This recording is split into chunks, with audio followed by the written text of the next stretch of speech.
Congratulations, you made it to the end of the course. Now, we've covered a lot of material during our time together. Throughout this course, we've covered 13 sections and over 100 lessons in order to provide you with everything you need to know in order to understand all 4 domains of the CompTIA Cloud Essentials Plus CL0002 curriculum and exam. Now, let's review those 4 domains one more time, because I haven't really talked about them specifically since our very first lesson together. Now, I know we didn't cover these domains in the order they're presented in the exam objectives, and that's totally okay, because we still covered all the information from them throughout the course, but I've rearranged them to make it easier for you to understand and learn in the best way possible. Now, CompTIA isn't known for ordering their domains in the most logical and straightforward manner sometimes. Instead, it's not designed to be taught in the order listed in the objectives PDF, but I do promise we covered every single thing listed in that exam objectives PDF, including all of the domains, the objectives, and the sub-bullets underneath each of those 16 objectives as we went through this course together. The first domain in the exam is called Cloud Concepts, and it makes up 24% of the questions on the exam. The second domain is Business Principles of Cloud Environments, which is 28% of the exam. The third domain is Management and Technical Operations, which is 26% of the exam. The fourth and last domain is Governance, Risk, Compliance, and Security for the Cloud, which is 22% of the exam. So, as you can see, these are all the things that we've covered throughout our time together, and I hope you've enjoyed our approach of starting off with the fundamental cloud concepts, such as cloud deployment models and cloud service models, and then moving into cloud designs, networking, and storage. Next, we looked into vendor relationships, cloud expenditures, advising, migrations, operations, and finally into DevOps, cloud security, and cloud governance. Now, I know we have covered a ton of information in this course, and you're probably excited to run off, schedule your exam, and take your certification test, and that way you can become fully CompTIA Cloud Essentials Plus certified. But before you do, I recommend that you stick around until the end of this lesson, because we're going to give you our top 5 tips and tricks for raising your score on the CompTIA Cloud Essentials Plus certification exam so that you can pass it on your first attempt. After all, the CompTIA Cloud Essentials Plus exam can get to be expensive, and you don't want to have to take it more than once. Speaking of taking the exam, how do you sign up for it and how do you schedule your exam? Well, you could take it at any Pearson VUE testing center worldwide, either online or in person. Personally, I have taken exams all over the world, including in North America and South America, over in Asia, and even out in the Middle East at different local testing centers. But starting a few years ago, Pearson VUE and CompTIA have created a capability for you to take your certification exam online from the comfort of your own home or office using the Pearson VUE OnView testing system. To do this, you have to be in a room where you're alone, you have to have a good internet connection, and you have to have a webcam so that the live person who's watching you take the exam can make sure that there's no cheating going on during your test so that the integrity of the exam is protected. Now, to take the exam, you have to purchase an exam voucher, and then you can schedule the day and time for the exam that suits your schedule. You can buy your exam voucher by going to Pearson VUE directly or by going to CompTIA store directly at store.comptia.org. Now, if you do either of those 2 options, you are going to pay the full retail price for your exam voucher based on where you're located in the world, because CompTIA uses different pricing for different countries located around the globe. For example, right now here in the United States, the cost of the Cloud Essentials Plus exam is somewhere between $130 and $150. But if you'd like to pre-purchase your exam voucher before you schedule the exam, you'll actually save 10% off the list price by going to our website at deontraining.com/vouchers. From here, you can select the voucher you need, which in this case would be the Cloud Essentials Plus exam, and which country you're going to be taking the exam in. And then you can purchase your voucher directly from us if we carry the vouchers for your particular country. Currently, we carry about 50 plus countries around the world, and we're adding new countries all the time. So I highly recommend you check out deontraining.com/vouchers to see if we carry one for where you live, because that way you can save yourself some money.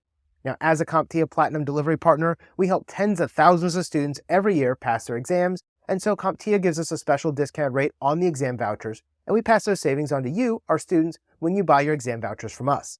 Now, when you order the voucher from our website, you're going to receive a unique one-time use code and get free access to our fully searchable library of CompTIA videos to help you with any last-minute studying that you may need before the exam.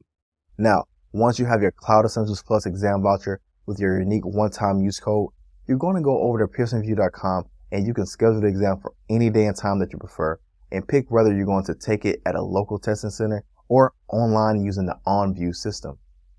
So if you're willing to take that one extra step of going to deontraining.com/vouchers first, you can save 10% or more off the cost of your exam and get free access to our searchable library as a bonus.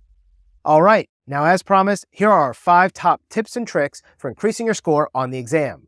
First, use a cheat sheet. Now, you can't actually cheat on the exam, and you're not allowed to actually carry anything into the exam with you. But if you're at a local testing center, they're going to hand you a whiteboard or a dry erase sheet that's about the size of a normal piece of paper. Once the clock starts on the exam, you can start to brain dump anything you want on that paper. This includes things like definitions or life cycle steps or migration phases or anything else that you might forget by the time you get to question 66 and beyond. Personally, I recommend that you use this sheet and spend the first 1 to 2 minutes writing down important facts and figures that you may forget later on during the exam. Now, if you're testing at home, they're going to give you access to a digital whiteboard in the exam software that you're going to be able to use for the same purpose. Remember though, you can't write anything down on that whiteboard until the clock starts counting down during your exam. Now, the second tip is to skip any questions that are giving you trouble. Most of the questions should be pretty straightforward, but if you find yourself struggling on a really hard question, just mark it for review and skip it.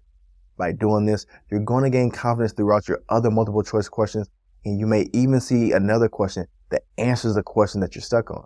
So remember to pace yourself and skip any question that you're spending too much time on.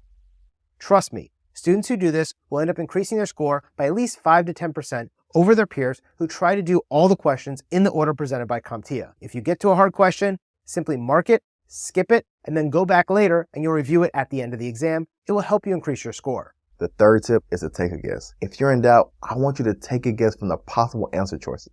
Remember, there's no penalty for guessing incorrectly on an exam. Instead, you only get points added to your score by picking the right answer. Whether you skip the question or guess it wrong, it counts the same, so you might as well guess. If you're in doubt of the right answer, try to eliminate as many choices as you can and then guess between the remaining answer options. Because multiple choice questions only have 4 options, if you have to take a random guess, you have a 25% chance of getting it right. But if you can figure out that 1 or 2 of those simply can't be right, you've now increased your chances exponentially up to 50% or 75% of getting the right answer by removing 1 or 2 of the other options. Now, the fourth tip is to pick the best time for your exam. Are you a morning person or are you a night person? I want you to pick the time of day that works best for you. Don't try to squeeze the exam in after a long day of working in the office either. Personally, I like to schedule my exams around 10 a.m.